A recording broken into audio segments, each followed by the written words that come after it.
omanyi when you don't discover yourself lwotezuula mu bulamu olemererwa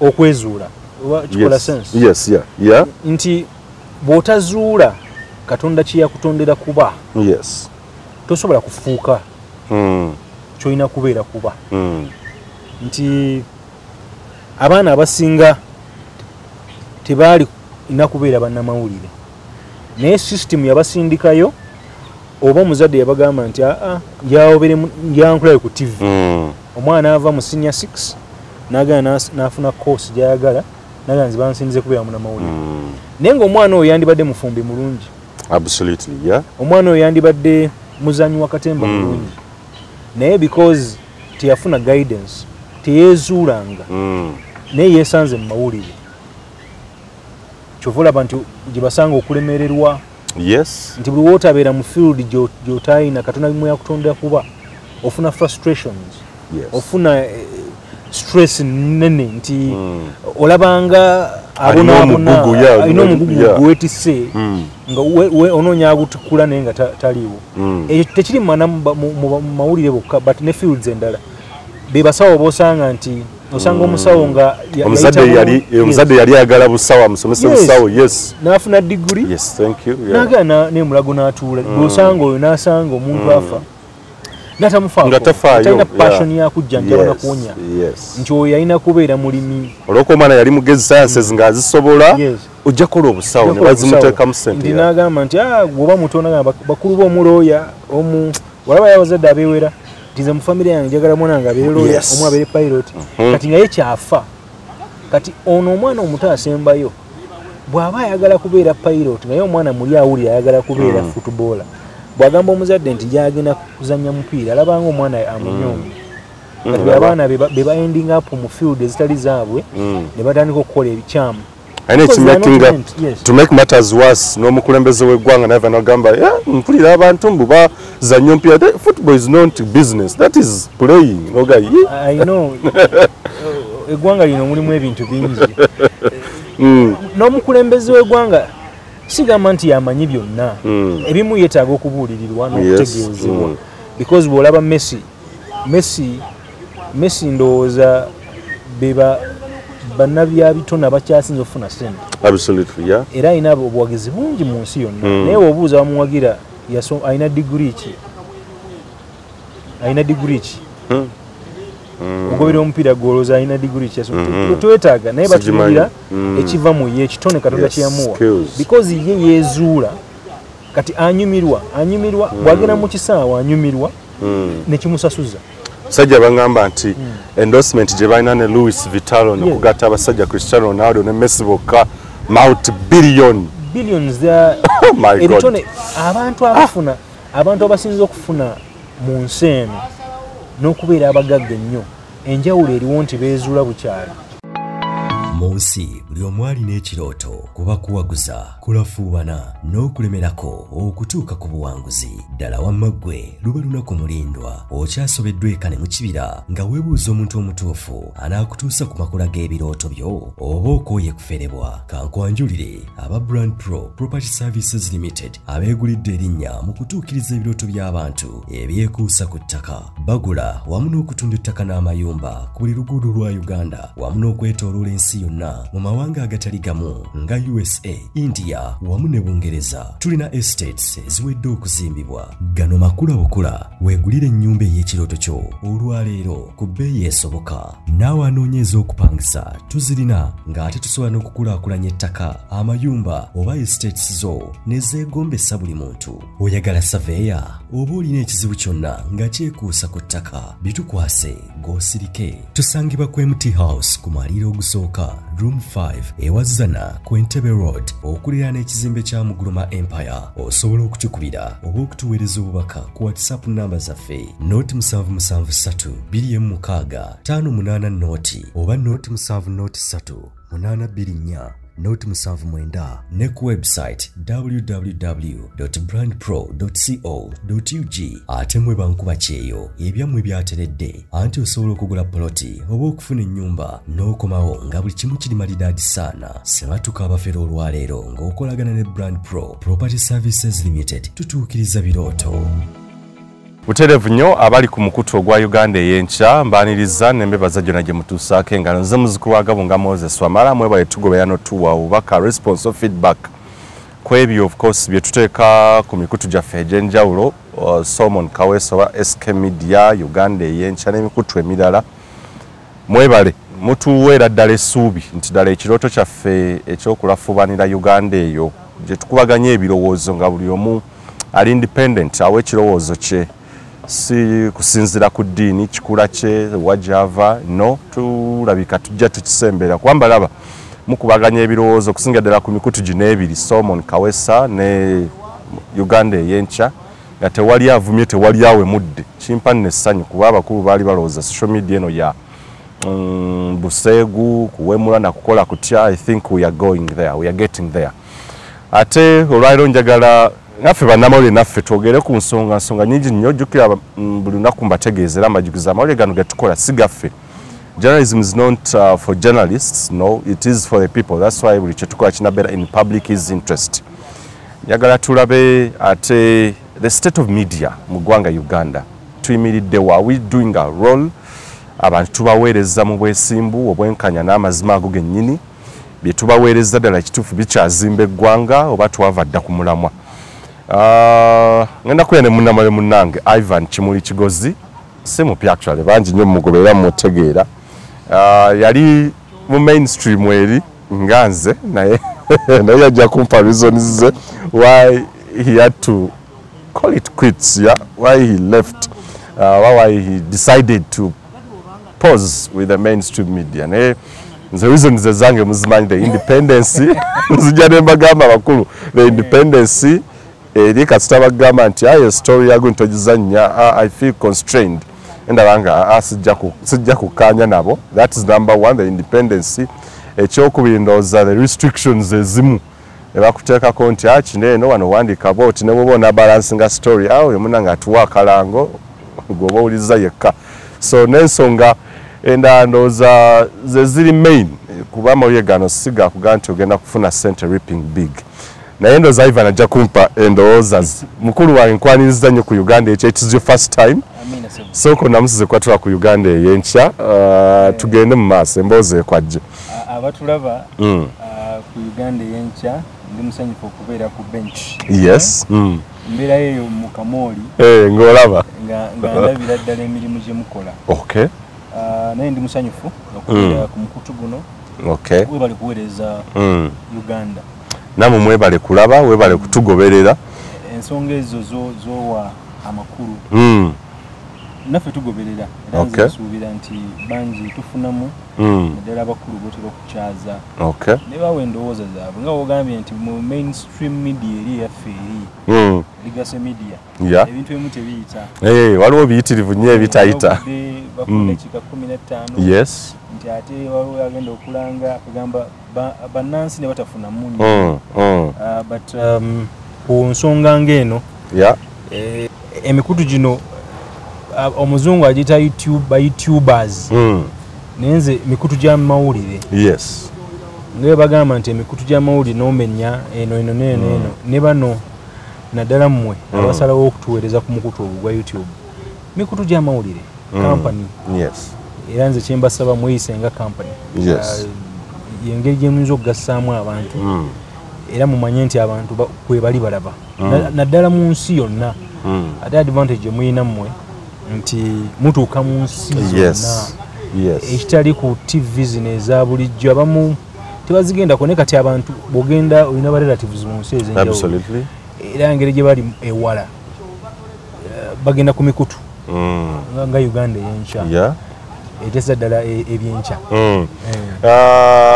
oturating otulaba otya ekibuzo kyo ndezo tutandibadde simanyi for the years we've been occupying the space so tulaba are we on course tutambula ekirungi mulimu categories bbiri. Mulimu abantu abatasoma amawulire ababikola.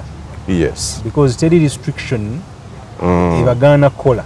Basofune abamu babikolera ku simu, abamu bafuna cameras ne ba recording ne bateekayo. Enjawulo eriwo nti nga wamala wabisoma wava ku TV n'obiyingira. Enjawulo nene. Yes. Ne bano bayita ba blogger. Mbuye ka staff na kamera. Batandika na mukuvuma.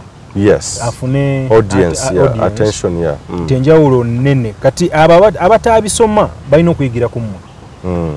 Enjawulo nene nnyo ku mmwe ababisoma n'abatabisoma. Nze kinandirowoozezza mubasomese. Okay.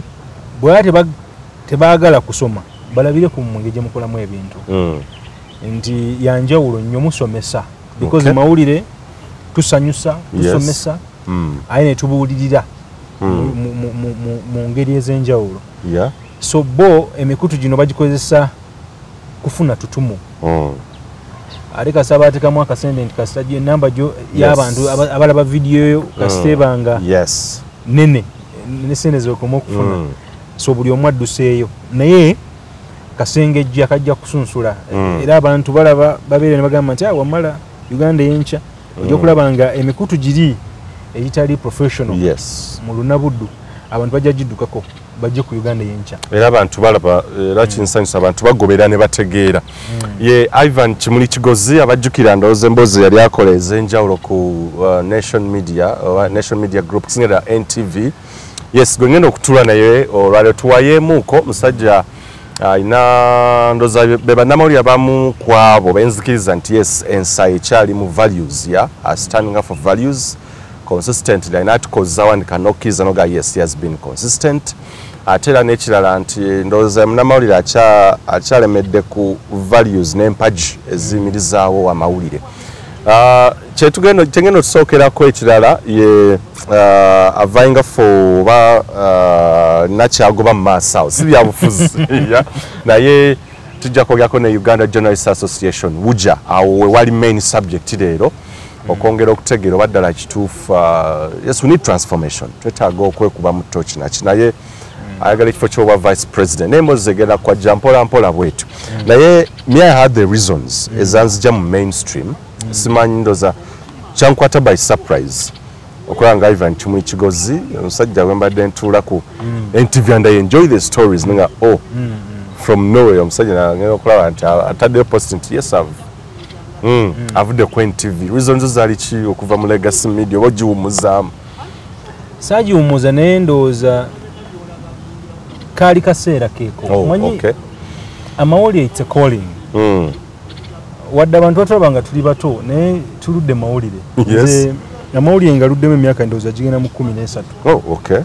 Nkolera emikutu egy'enjawulo nali ku Sapiensia naliko ku NBS sinajja ku NTV naliko waliwo ka magazine ke nakolera like emikutu mingi gye nkoledde.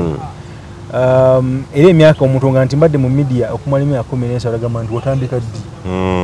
Nze nali nsoma amawulire nga bwe nkola. Naye otuuka nga emyaka gyegyo nga kyokoze owulira oli mu mativu. Ate jjukira nti amawulire sigeegokka nti oli wobeera musasi w'amawulire nti ekyo kaki ekikola. That's why kikuumidde nnyo amawulire ge waffe wano mu Uganda nti amawulire gali broad oba mu luzungu kiyite nti amawulire gali broad nti oba amawulire manene nnyo okusinza wetugalaba ffe nti munamawulire alina kubeera ku TV. Osooka munamawulire naye nga oyita mu mikutu emirala okuweereza bannamawulire. Kati for example ekyansinga okunzijjamu nze mu emyaka mwe natandikira amawulire natandikiramu ekitongole ekisomesa bannamawulire. Nti wetwalinga kusomera eyo twafunanga obuzibu ofuna internship nga wogenda ku TV oba radio bakusaba sente era olina okubaayo ne gw'omanyi ayinza okuyingiza. Olina connection y'amaanyi. So wentandika amawulire nga nakava ku ssomero bwe nti yali 2010 somewhere there. Nentandika ekitongole kye bayita Media Challenge Initiative. N'ebiseera ebyo tekyalina linnya. Naye twatandika na cause oba ekigendererwa okuteekawo emikutu bannamawulire abatunda ddala abasoma amawulire bayinza okuyita okwanguyiribwa okukola practicals oba bye basoma otandika okubirabako n'obikwatako okkanya nange nti ate gwe obibaddemu wamala nti tubadde naawe ebbanga lyendeneko nti bannamawulire bangi basoma amawulire naye nga tamanyi okozesa kamera bwe guli nti bw'otunuulira amawulire koosi y'amawulire mu yunivasite zonna ezisomesa amawulire abaana buli mwaka bafuluma nga 4,000 okujja okwegatta ku mikutu gy'amawulire emirala gino naye ng'ate n'abaliko tebagala vaako naye nga n'abajja tebalina skills omwana amaze emyaka 4 ku yunivasite nga Makerere basoma emyaka 4 naye nga omwaka ogusembayo n'omukwasa kamera yo tamanyi gikozesa naye omutuuza mu maaso ga kamera tasobola kwogera kigambo kyonna nga tasobola kukozesa recorder tasobola kukozesa konso tasobola kukwata muzindaalo naye ne weebuuza myaka ena gy'abadde aba abasomesa so emyaka eyo gyonna we twatandika era omwaka gunyingi we natandika amawulire natandika amawulire mu 2010 era we natandikira okusoma amawulire okitegeera so bwe natandika bwe nti nenfuna bannange naye twali nnyo banyiikivu kugenda ku media houses bagamba nti naffe twagala tandika amawulire kubeera ba radio presenters because twalina passion etu naye ffenna nga twagenda nga batuvuma nga batugoba abamu nga batusaba ssente nga bagamba ani akusindise so netandika ekitongole ekyo ekikuŋŋanya abaana abasoma amawulire mu yunivasite zonna okutandika okukola practicals nga tuba ne kamera emu ne tutambula yunivasite zonna ez'enjawulo nga mu 12 nga tuyigiriza abaana skills ezo ze twalina jjukira ffe twalina passion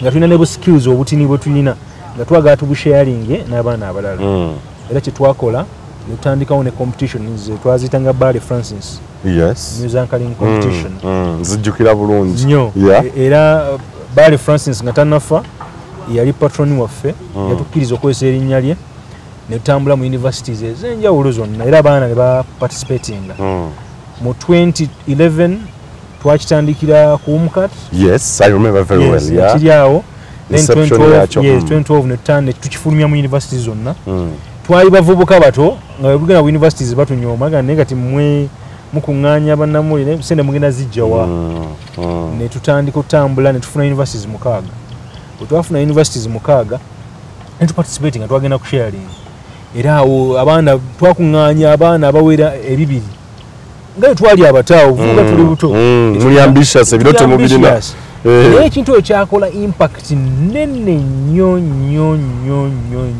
balecturers baprofessors abajja ku sharing ne bagamba who is behind this tekibaddeewo okuleeta bannamawulire abato baparticipating bacompeting mu mawulire balabaani asinga kyali kipya nnyo so ne tufunirawo etutumu mu universities okuva olwo tetuddanga mabega lwaki nkututte yonna ekyo kyansika natuuka ne ŋŋamba nti ku NTV nsavinze ekimala kanconcentrate ku kina ate okukyusa tulina engombo we are building the next generation of journalists oba tuzimba omugigi omupya ogw'abannamawulire ogenda okusavinga generation eziddako because tekyaliwo nga buli omu afa oli wabeera presenter alina kubeera ku radio presenter paka waalifa nga tasobola na groominga mwana we kubeerawo bwonoonya ne tusalawo nti ekyo kye tulimu era kye tubaddemu this year we are celebrating 12 years nga tuli mu kintu ekyo era twagulawo office era tulina ebintu bye tuinfluencinze bingi mu nsi Uganda naddala mu kisaawe ky'amawulire universities ezisinga tezaalinanga na studios abaana bebapracticing naye kati buli university kumbe erina studio eya TV neya radio baprofessor batutuukirira ne tugenda mu university ne tusomesa abaana skills entini ze tulina kumpi buli mukutu gw'amawulire 70% abaana bali ku mikutu gy'amawulire gino bayise emikono gya media so bwentyo bwe nava mu mainstream media naye ate nga nkya contributinga kinene mainstream media kuba abantu bakirowooza nnyo nti bw'otabeera ku TV radio oba mu print oba mu mpapula z'amawulire balaba nga gwe atali nnyo mugundi mu mawulire episode eno njoyeza mugarange Mordecai Muliso ogenze n'onyumya ku nsonga ya inception ya media challenge actually kuba naye nzike twali ku Kampala International University nga tukola amawulire Mordecai twalina project eya twanonya breakthrough tuyitawo tutya abantu bano batumanya tutya how do we mwali mwena ne Muludukai yes Mordecai participating in media challenge nze ate ndowooza nali awo we yagenda okugirayo nga ndi ku Delta already kaakati ngeno natandise dde okukola ku Delta naye twali ku KIU twatula wamu era nga ne mugaa tukoze tutya okubrenga through kizibu nnyo okuapplyinga ku NTV ne batuwa omulimu bagobaani tewali kati nga tunoonya tubuuza tukoze kiki abasajja ali bamanye nti we are creative, we are innovative, but what is the space? Tutula wansi to creating oluyimba tribute song ey'abannamawulire Muludukai muyimbi along the way ogenda kufuna project eno ng'abatunyumya Mordecai is a poet kuva dda by the way era bokera n'essimu zange zonna era buli kaseera bakola poems mugamba Mordecai okimanyi namba nakisavinga nga Martin the poet nimumanya yes ku KIU tuleta project the tribute song ey'abannamawulire the irreplaceable kakati ndoza omukyalo yali akola NTV yafa cancer Ruth Nankabirwa yali yakafamuga yeno opportunity kati bwe tukwata project eno netuzitwala mu media houses zonna they will be touched, they will feel bagambe these people who are they kakati tujja ku NTV mwaka kyogwo I think that was 2016 tujja ku NTV tugamba tusoke tugitwalire ku NTV kuba Ruth Nankabirwa ngawo yakafa tuga tugitwala awo let's yes tugende tuba omukulu okiririza yes tubalage nti we have this batuwulire bamanye nti naffe wetuli ne tusoke tusoke ku UBC wali kati mukulu wandaga omugenzi kati by the way I've never seen cheka gye bali bangi naye omuntu eyali welcoming na kwa platform so down to earth. Now it's a project like, oh wow, that's a good project. Naye ekikulu ekyakitutuze twatwala Bale Francis twatwala kulaba omukulu ono ali noza yali yendoza amaze okufa naye naye we wanted to get the content, the footage, but footage Bale Francis asoma mawulire ebikywa behind the scenes natuga era nabeera natuwa buli kimu kati tusala tuddako NTV tuva wali wansi tudda wano nsanga muku Frank Walusimbi ku mulyango awo Wajua mami osiye mwango malaga tomera siye mo ali principal dinyo nenyi miya distance nenga Mordecai Frank Walusimbi uli wali good ateka tufunye opportunity musajja waweza project ya feno kiba chiwedde tutwati okulomba Frank Walusimbi ngatufunye back the money yatuga sajja oyo seba ali principal dinyo mumula ku TV tuga nile ku TV yo mulaba ebigamo bibitono Amaze Frank Walusimbi twamulema omutuukirira ne tuyitawo buyisi ne tumuyitako twamukwira jambo wati yatuddala mudoga sajja kituufu musajja ono asajja akola ku TV nga baba bazibu nnyo tuyingire batwagwa mu marketing era tugamba notwasookaniriza ku reception natuga ensonga yammwe eyo okwaga footage na biki biba mu marketing era marketing oba mwagala footage eyo babawe footage wawezo baki mwambuke batuzuza deno katumeze batugamba content jali ku YouTube bomba mu mwaga wa Ruth yeka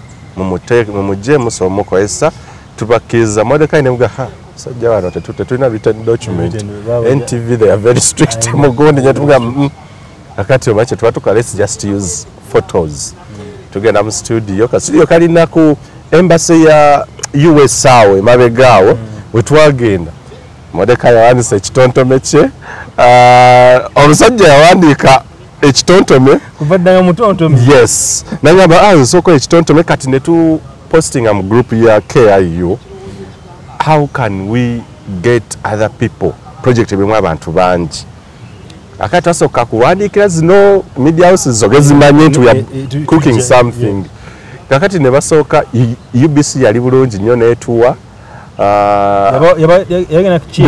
yes era by the way mukulu ndaga yangana kunga Mbaga UBC to take over na gundi zona bichi mwagala mujje you can enjoy it is a state going tugamba okay ate fa abatalina musabwe tumenye twagenda okumaliriza project ja kutonya limba no oliro musajja Mordecai omusajja etufumya project kati abana ku KIU bajja bangi natugamba twagala mutwegatteko tugafumya olumba wewe twagaba na mawulire abana ne bajjanga banyi tugamba kati nemba tuza nembaga you see media houses zitezwa tuwa platform nga tukyali baana bateno tuli mu yawo oba twalina mu yawo one fe tufiiringa we can do something.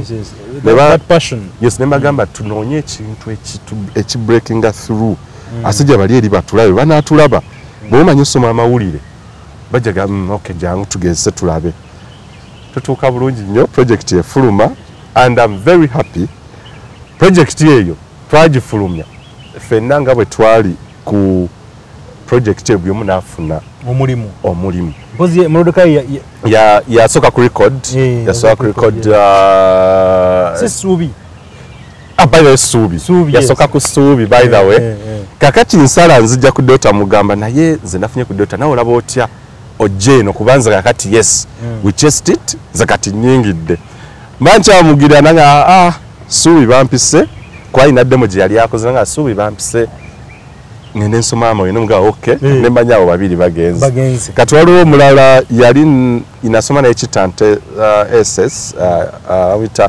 Benjamin Komagum tata actually yali first IGP mu Uganda kakati yaliko nga kuba yali nnyo mu kukakawete next no task project fem nga muyimbi by the way talented kakati nanga nange as I speak mfunye gundo limba baluida you sent it to the UK what and what mfunye endorsement in the UK ya kukola project na aina farm je yakola na okay nenga tutudde wansi twa planning ekyo nenga kigendererwa kyali kya ku breaking through abasajja bali batutegedde bacha tuyingiddeyo tutya at the end of the day buli omu nga bwe twali mu luyimba ne tubeera success kati we mpulidde project ya media challenge nezijukira muganda wange Mordecai Mulisa sebo omusajja kaboprengo limbono omusajja mu project eno so yatandika as I opened up the song omusajja najja n'ekitontome twalimu nga tulina munasenya program ya jipoinga mkato naye I wanted okuwalaga nti ebiroto gye biva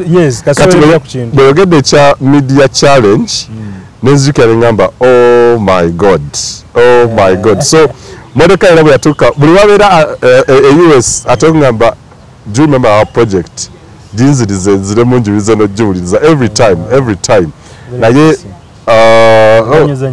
kyaganyezanya naye it was a very nice project kakati tugireetera bwe tuba duka tuleeta ku UBC nuleetera luwanagana wow asiima nanga mwama ne mukikona ali manyimbo abiva nako etumugaso tosobola kuva ku kirooto kino kuba kye twali tunoonya kyali kyakuyingire nangamba this is a very good project okay finally nofunja omusajja Mordecai so yaton kuva ddanga mutontomi naye yamusajja mugezi yes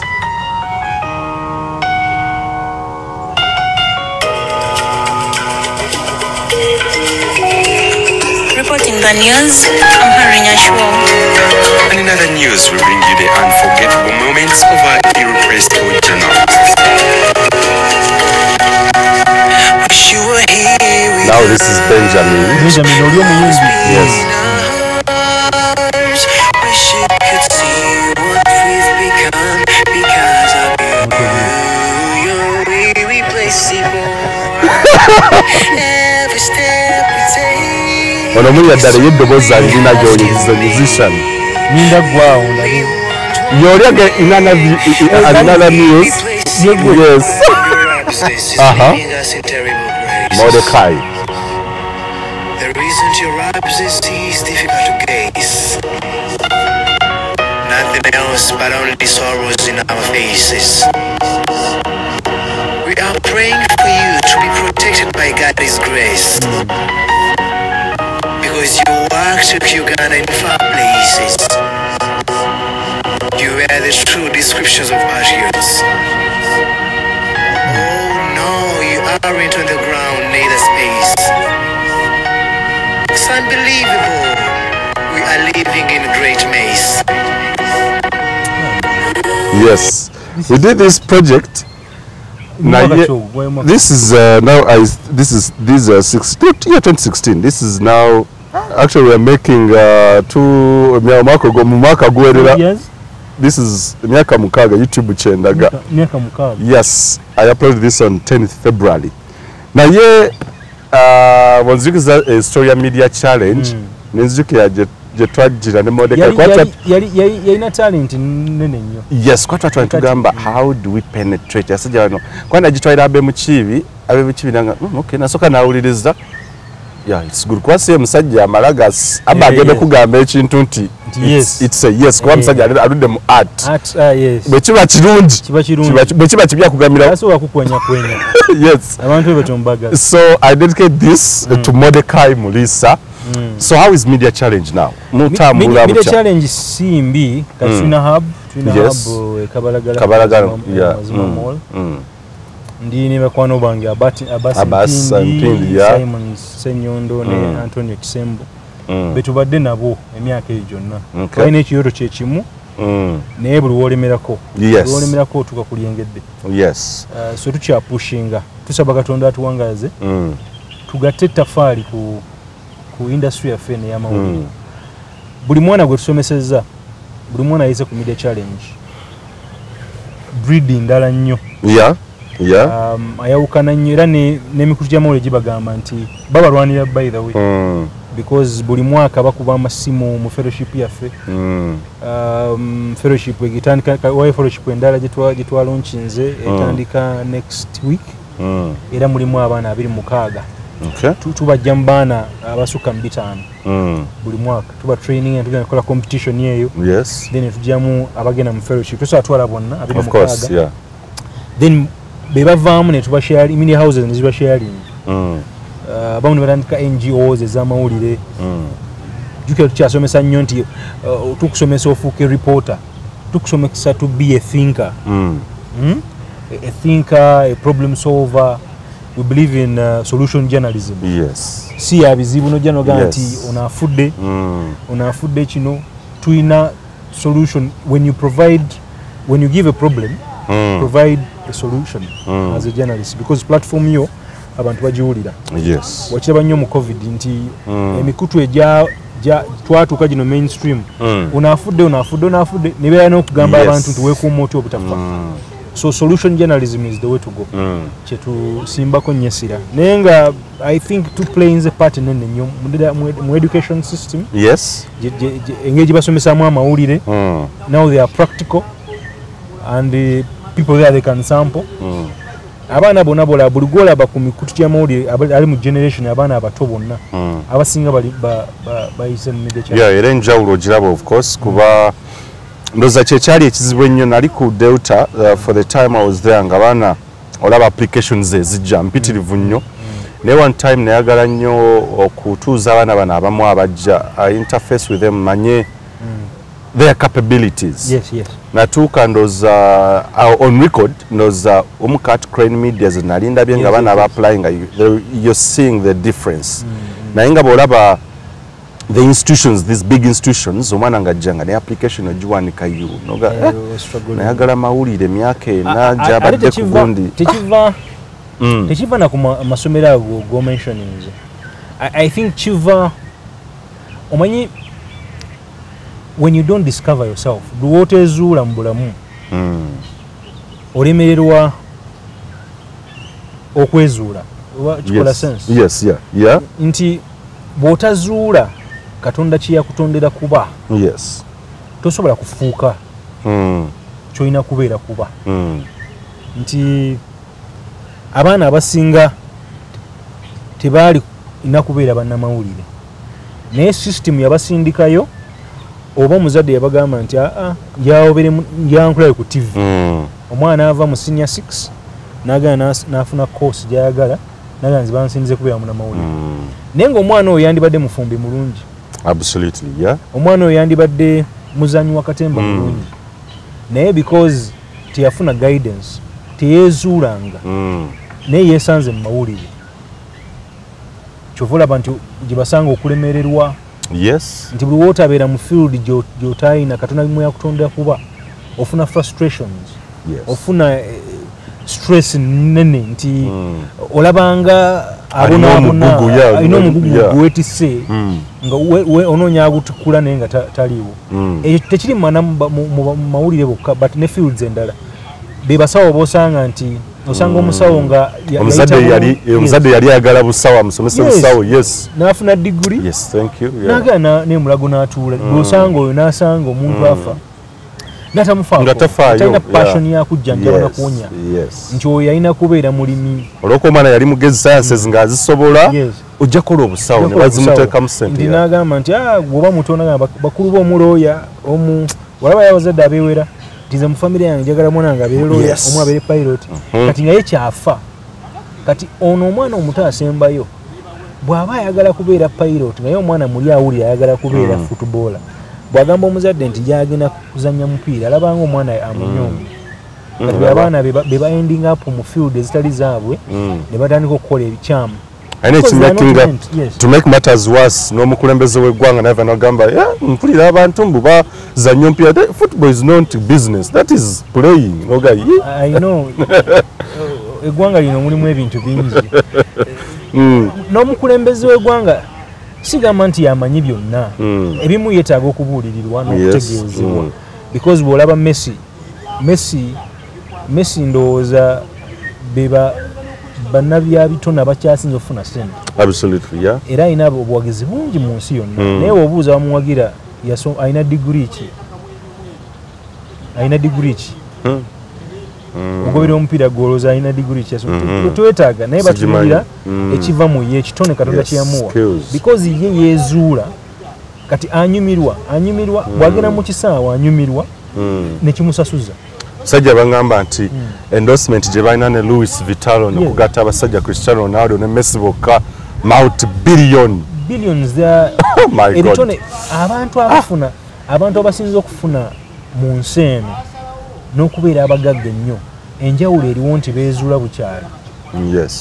Abantu abateezuula basinza okubonaaba nti omuntu abeerawo nga teyeezuula ate waliwo emyaka egy'okwezuulibwako nti Katonda yatutonda nti bw'obuuka stage emu nga tonneezuula tosobola. Kati for example obanga Katonda mu muggwe munda yatondamu omuzannyi w'omupiira bw'oweza emyaka 25 nga tonneezuula ekyo ekitone kyerabira because abantu balitayangira ku myaka 29. Kati gwe weezuulira ku myaka 25 ogenda kukola ki? Ogenda kubayo emipiira emeka oba bbanga ki? Bwe buzibu nti buli kimu ne mu mawulire muno abaana abateezuula nti balina kubeera bannamawulire tebalibeera. Omanyi omusajja omu yagamba nti entaana kyekifo ekikyasinza okubeera ekigagga mu nsi because ennyimba ezitaayimbibwa ebitabo ebitaawandiikibwa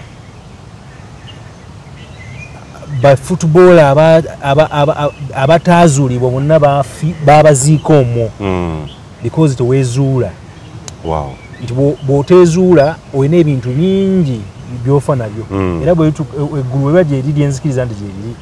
Katonda alitugamba nti gwe walina kubeera president gwe walina kubeera muzanyi wa mupiira nga Ronaldo naye teweezuula because n'ekisingira ddala Katonda decision gyasinga otuwa mu nsi ekirabo kyeyasinga otuwa ye decision making.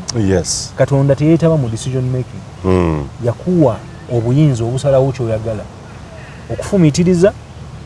Katonda musajja ali patient by the way absolutely patient nti yakuwa decision making power nti wotuula wano soosala onogamba era tuli mu interview eno soosala onenvaawo nentambula nengenda Katonda wadde alina amaanyi takisobola kunsika nzizeewo wano nti decision ekirabo kyetulina mu bulamu era kati obuzibu bwetulina ffe abazadde n'abazadde bonna abaana mu decision making awo abaana tebabawa kirabo ekyo. Abazungu kye balina nti omuzungu avaliwenga nnyo decision y'omwana we nti omwana wagamba onayatuuza n'akamwa nti njagala kuzannya firimu omuzadde akitwala nga kikulu nnyo nti omwana wange yaŋŋambye ayagala kuzannya firimu.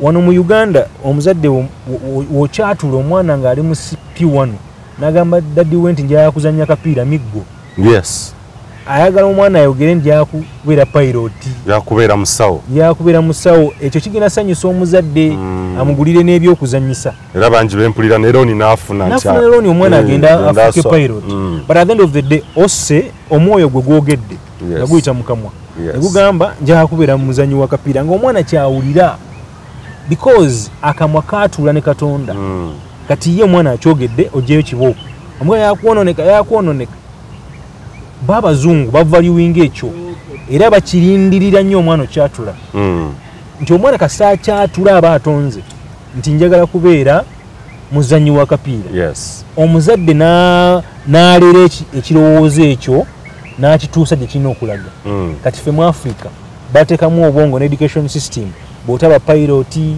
ojja kubeera lawyer bw'otaba lawyer ojja kubeera musawo kugamba obuzibu ne awo generation wezifiiridde tugende ku state ya media mu Uganda kuba byogera biraga nti even from the education n'okuva ddala mu family no mentorship nga abaana bakulaawo ekizibu kiriddewa basically mu ggwanga Uganda when it comes to simanyi how you perceive the state of the media in Uganda. Are we doing everything right oba twava dda ku musingi omutuufu gwe tulina okubeerako era abantu abatamanyi nabato oyinza obbajjukiza oyinza obbategeeza obuvunaanyizibwa bwaffe bwe buli era tubukoze topic ya media nene yes era ndowooza sigwanidde nagyogerako naye nga munnamawulire abadde mu field eno I think nsobola ogyogerako because ndabye ebizibu ebirimu n'ebirungi ebirimu yes era obuzibu nja kuzayo gye tuva bannamawulire abali mu mawulire baafuna ddi ekirowoozo nti ogenda kubeera munnamawulire oba balijja kubeera bannamawulire nti bw'olaba nga batusomesa mawulire batugamba nti mawulire temuli ssente mawulire ite service buweereza era agala ogagga watulenya mawulire nti buweereza tulinga bannamagye nizo ne magye bakyogera nti you've come to serve your country your nation tosuubira tebakiza nakola business abamu era baga nti bw'osayininga wayingira amagye oba osayiniza nakufa kyo era ogezaako ne weebuzaabuza n'ova ku mulimu oba disaata kiyinza n'okutwaza kalabba naye mawulire wekiri nti mu kusomesa wano batugamba nti buweereza abo abasajja ababyogera batusomesa mu mawulire batutekamu ekirowoozo batonda embeera mu bwongo bwaffe ffe n'oyingira mu mawulire naddala ali wekikutuukako nga teweezuula n'otandika okwennyamira n'oyingira mu mawulire nga omanyi guno buweereza edda baatujulizanga nnyo UBC nti UBC omanyi abasajja babeeranga abadde agamba nti nze mbadde mu UBC kumala emyaka 2 naye nga womutunuulira naye nga tegudde olubega because balinamu kiri nti buweereza obuweereza olinga mujaasi bagamba nti yimirira awo tovaawo komanda yagamba nti vaawo awo dde wali ne mawulire wekiri nti tujja mu mawulire nga tuze kuweereza buweereza bannaffe abatandikawo ki emikutu gy'amawulire so ne tufuuka baslave ab'emikutu egyo naddala bannamawulire bano abagenda mu field oba tiyagaasi mukama wo si yagendayo nanyini station si yagenda mu tiyagaasi ne editor talinnyayo so obuzibu obuvaawo eri abatusomesa batugamba nti ite service totunuulira ssente kati ne bana abatandika emikutu gy'amawulire ne bakikozesanga tuuni otukozesanga abaddu nti muvudde eri mukitegedde buno kuweereza mwajja kuweereza ggwanga ate nekyegattako ne kino nti wotunula media industry ya Uganda emikutu gitandise kubeerawo kati naye luli waaliwo kangezi waaliwo WBS ne UBC bw'otakolera UBC ogenda kukolera WBS naye nga bafuluma emakerere ne mu institution endala bangi abala balagawa so frustration weeba naye kati emikutu gy'amawulire mingi naye at the end of the day kati bagamba nti muli bangi njafuna omulala bwewekyanga nga nfuna omulala nange nga ngamba bw'otampaze njagala ngendagenda ku mikutu gy'amawulire emirala naye ate jjukira bo balina association yabwe egatta bannanyini mikutu gy'amawulire ku bo bannanyini mikutu gy'amawulire tekuli munnamawulire abasinga ku 100 oyinza kale ku 10 oyinza nabo 2 bannamawulire abannaabo abali mu nnaabu tebajja tegeera bulumi bwe tuyitamu mikutu mitini nnyo ddala egivaluinga bannamawulire NTV yemu ku jjo yemu ku TV NMG yonna yemu ku TV esinga okusasula obulungi era tebakulimba nti omuntu ava ku NTV mbwa complaining anti bamusasula bubi sikiwuyanko nga beekalakasa bafuna opportunity egenda ewalala wasasulwa sente zisingako Nenga NTV yemu ku mikutu gy'amawulire ekisinga osasula obulungi. Yes. But at the end of the day, bw'obeera ku mukutu ogwo n'olowooza bakusasula bulungi n'otatunuulira level ndala oba ogenda kona because osobola okubeera ku mukutu gw'amawulire ogwo nga bakusasula bulungi ovuga akamotoka osula ntinda emitwalo 10 ekyali kizibu kyo but at the end of the day wall living senda ajo ino gendamu okitegeera nti olina okuva mu comfort zone eyo nga tennafuuka uncomfortable. Yes. N'ogamba nti wano nvuddewo nyenze kuweereza walala nsavinge walala nfuna opportunities endala. Obuzibu tulinda nnyo ffe tutuuke mu uncomfort zone. Yes. Then okola decision oveewo. Kinyuma nnyo n'okola decision mu comfort zone. Yes. Nga tennafuuka uncomfortable. Yes. So bannamawulire obuzibu tulina n'obwo nti twagala nnyo okubeera mu comfort zone tukulira omwo ne bagamba nti oyo omulaba gw'olaba oyo yoyo akoze show oyo omulaba oyo ku street obulabo bwa celebrity nakiwandikako ne ngamba nti ekisse bannamawulire ensangi zino twagala nnyo okufuuka amawulire. Yes, of course. Kifo ky'okuweereza amawulire. Mu ekyo nali ntegeeza nti tutuuka ne tunyumirwa nnyo obulamu bwa celebrity. Yes. Nti uyo wa TV, uyo wa TV. Naye at the end of the day tebabufuna mu majority abayita ba celebrity. Simanyi celebrity kitegeeza. Yachi amakuru ga because mu senda celebrity mulala nnyo. Yeah. We are just common figures. Common figures up to terms of public figure. Yeah. No public figures. Okay, common figures. When you are common on TV and people you become common. Yes. When you become common, then you oyingira mbongo baganda nti abantu bamanyi. Kati mulino jja n'ogamba sikyalinya boda. Bovuga kamotoka ne kati akamoto kako level oyo kati navuga Benz ya. But mukamawo akusasula sente is maintaining a life eyo azikuwa. So you find yourself nga oli mu comfort zone until obulamu ensi we pushing and ogena mu uncomfortable zone, then novamu ng'oli frustrated bw'olwala company nekuwumuza ku mulimu netekawo omulala, then notandika ogivuma nti tebampadde kimala nabakolera emyaka 10 naye tebampadde kimala nene wirabira obulamu bwo buli nti obadde mu comfort nkuzaayo eri gye batutendekera biki byatuyingizaamu baida okuvaana mu bazadde baffe aŋŋambo yakubera munamawulire akusindise kyo tokyagala okyagala otandise okifunamu tokifunamu because okiwa mwoyo gwo na bulamu bwonna. Kati noveeyo gye bakusomesa bagamba nti service mawulire it's a service temwogera ku bya ssente. Yes. Tebatusomesa nti mu mawulire osobola okutandika TV yo, how can you start a media house? Yes. Eyandibadde course unit mu journalism. Nenva mu kusomera gye nsomera amawulire nga nkimanyi nti ngenze kuweereza mu mawulire but entrepreneur after 5 years I want to be a media entrepreneur. Yes. Fe batusomesa kutukozesa ndoza ne mukose endala yonna gye ziri nosomesa munnamawulire agenda asaka amawulire n'asaka amawulire okumala emyaka 2 n'atavaayo kulowooza nti mu myaka 2 gino nsobola okutandika media house because kitunye mu media fraternity bannamawulire bameka abavuddemu ne batandika media houses oba ne batandika NGOs. Sayaba kuba misumali but I'm saying buli wootaba na ambitious, buli wootaba na biruubirirwa bisinga mulimu gwo gwe bakuwadde ne bagamba tukuwadde omulimu ono oli musasi w'amawulire oli presenter n'onyumirwa obulamu obwo bwa celebrity ogenda kubeera awo because at the end of the day olunaku lwofa enkeera wabaawo omulala munnamawulire agenda okudda mu kifo kyo naye abaana bo balekedde ki abantu bajja kwerabira. So ekyo kikyatulagizza behind kuba bw'otunuulira the state of media mu kyetwandisendooza mu community, East African community.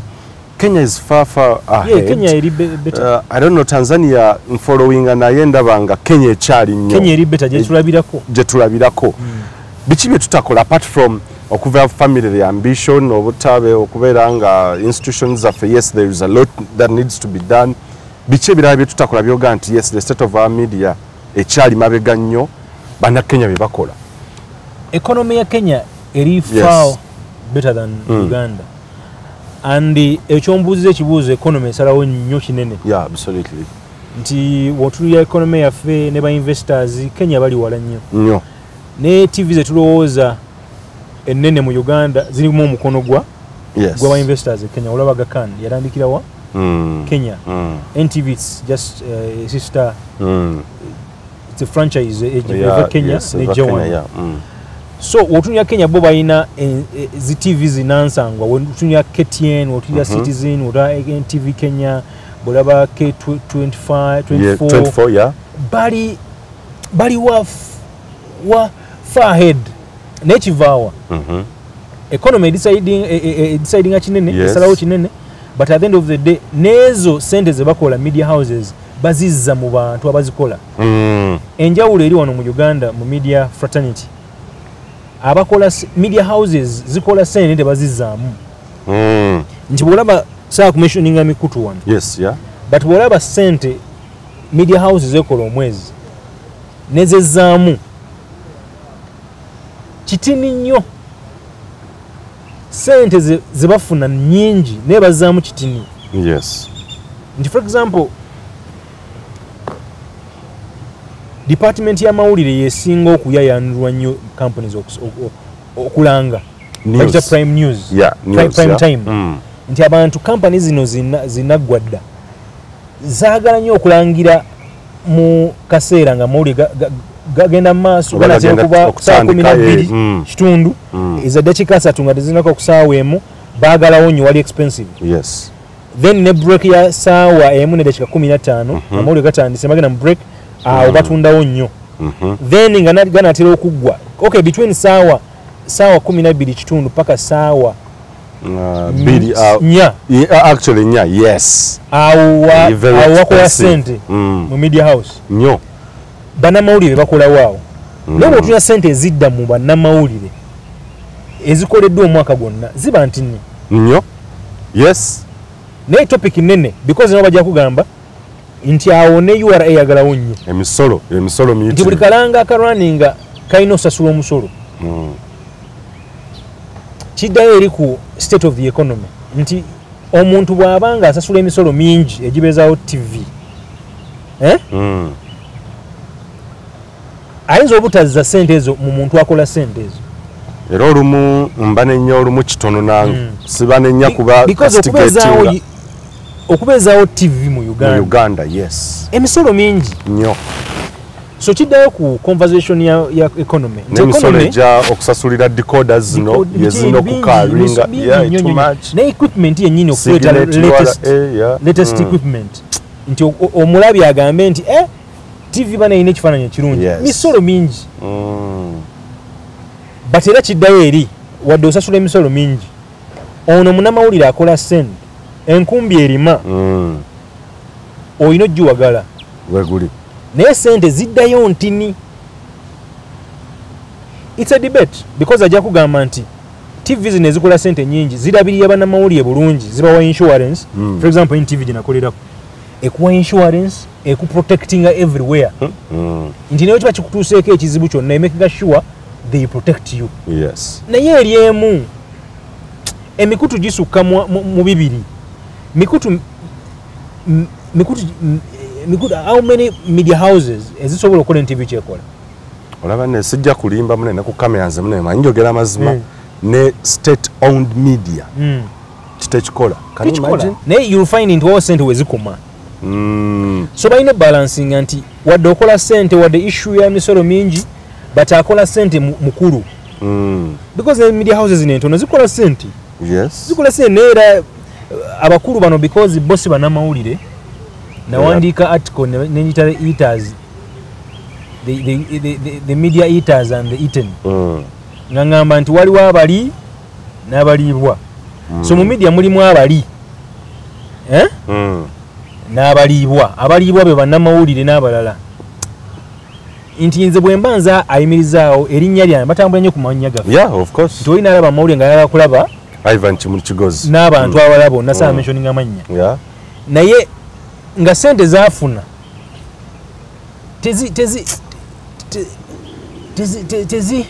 tezirituula mu linnya lye because bw'obanga oli face ya TV n'abantu balina okiraba abantu abalabirwa TV ku street balina kiraba nti bwoba ogenda ogula emmere olina wogenda nayo n'olya bwoba ogenda ekaleerwe ogula emmere naawe togenda na nusu 10 niwagana nti onsalireko balina kyebasuubira because at the end of the day wanaakulaba jagamba bano balina sente akyongeze okitegeera so tulina okubeera naffe abo abatukozesa balina okiteeka mu nkola nti naffe sente zirina okuddayo wa bw'obanga olina ennimiro eyo nga togiwa bigimusa naye ng'osuubira nti ejja kuwa ebimera ebirungi oba olimba buli wokungula sente z'ofunye mu makungula olina otemako ez'ebigimusa kati balina okuzza ebigimusa eno balina otuwa sente ennungi naye at the end of the day kiddeeri ne gavumenti nti si ffeffeka media people oba media houses n'ekisaawe ky'amawulire naye ebintu byonna ogenda mu hotels n'obakaba kyekimu tibayinza oba bakola sente nyingi naye ng'omusolo oguvaako it goes back to the policy makers kiddayo ku economy kati kyenjawulo wambuzza ku Kenya yenjawulo eri Kenya nti they balance olaba mu campaigns media houses nga zirina ennyonyi oh my god yes fe tuzunga nobada mu kamotoka candidate ono ali Arua atave ya Deruwero ne muvuga akamotoka lunaku lulamba mugenda Arua muve ate mu Deruwero naye bali babuusa nnyonyi reporter bakuwa ennyonyi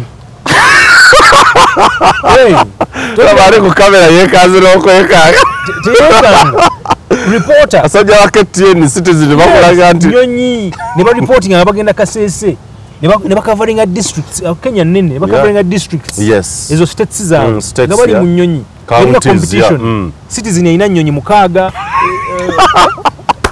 KTN ina nyonyi musanvu kati fe wano wade media houses mekezi ine moto baine moto kemu yetambuza marketing yetambuza emmere gye balya yetambuza bossi olumu mugenda mu field boss nagamba atenze ngenda out motoka ina kuga nga toina tosobola gana nokwesawo ka boda yo boda gye kusanga n'okubba omuto wansi nofa that is the state of Uganda's media the state like tukyali bubi nnyo naye essuubi liri wano okay fe bannamawulire n'okutandika ku universities esomesa bannamawulire balina tuteekamu ekyo abaana balina basomesa nti balina oteekawo course ya media entrepreneur media entrepreneurship nti ffe bannamawulire otaaveeyo okutandika mikutu gy'amawulire teri kigenda kukyuka because bano tebabeerango bannamawulire bano bali mu business bo batargetinga wamala gwe otandika omukutu gw'amawulire omwana wajja nagamba nti bana neetaaga insurance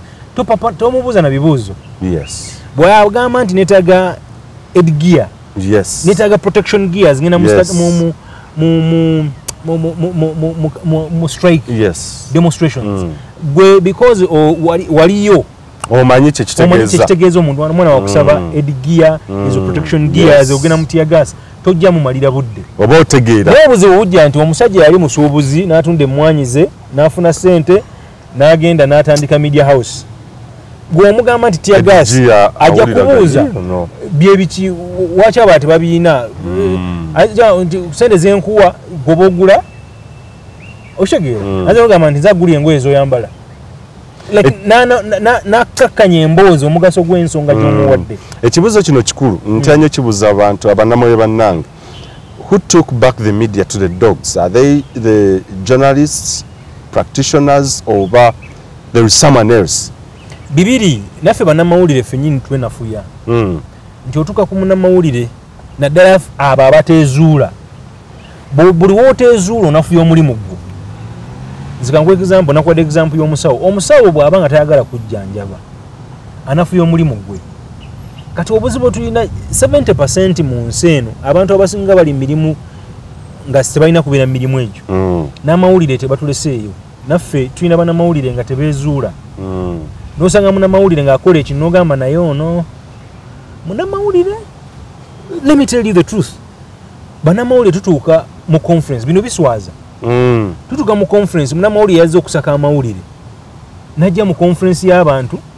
nadda ku ttebo y'ebyokulya nanako okwegabula tobiranko wamala babuulire mirundi mingi nnyo si gumu ebiri munnamawulire yazze mu conference y'ambassadors bali smart bavudde mu nsi ez'enjawulo bali ku Serena ajidde mu t-shirt ya Man U. oba yase n'ebigatto kumande ebigatto ayambadde ebisiripa azze kusaka mawulire ne ka recorder ayingidde mu conference buli nsobi agattako nsobi oyambadde bubi ozereeti oyingidde conference otandikidde ku mmere nga n'ebyokulya ebyo abaabitegese tebannabirya because babiteeka mabega oyingidde kyosooka okuzzaako bino ebyokulya banaye byaffe abantu amawulire ne tugassa nnyo bwe tutyo omanyi lwaki kiri bwe kityo butategeera mugaso gw'amawulire na mulimu gwo nti munamawulire yeezuula takola ebyo olina value gye weeteekako waki bayita fourth estate abantu banyonyola ekya fourth estate kyajja kitya fourth estate nti tuyina essiga eddamuzi tuyina essiga eribaga amateeka ya parliament tuyina executive ya president gyakulira muffe ensi yonna yatuteeka ku fourth estate essiga ly'abannamawulire